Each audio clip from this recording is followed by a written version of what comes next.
আসসালামু আলাইকুম ভিউয়ার্স, মা বাবা এন্টারপ্রাইজে চলে আসলাম।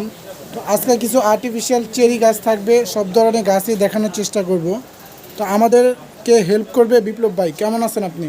আলহামদুলিল্লাহ, আমি ভালো আছি। আপনি ভালো আছেন ভাই? জি ভাইয়া, ভালো আছি। তো আজকে চেরি গাছ বলে থাকবে, কম দামের মধ্যে দিয়ে দিবেন চেরি গাছ, এটা কি ভাই। সত্যি?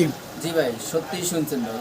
আচ্ছা, কি ধরনের থাকবে একটু দেখাবেন আমাদেরকে, বিস্তারিত এই যে, সব বলবেন।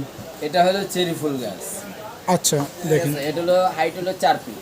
4 ফিট, চমৎকার চেরি, পিঙ্ক কালারে না? হ্যাঁ, পিঙ্ক কালার আছে। আমি দর্শকদেরকে আবার ইয়ার কালারগুলি দেখাই দিচ্ছি। আচ্ছা, এখানে আছে যেমন এটা হচ্ছে সাদা colour, white colour. Magenta colour, আচ্ছা, আর হলো আপনার হলুদ কালার, হলুদ colour, multi colour. Multi colour. এই চেরি এগুলি দেখাইছি না? আচ্ছা, এই যে এই পাশে এরপর হলো আপনার বড় সাইজ, বড় size 5.5 feet, 5.5 feet, pink colour, magenta colour, সাদা কালার, ওই যে হলুদ কালার। হলুদ কালার। 4টা কালারের মধ্যে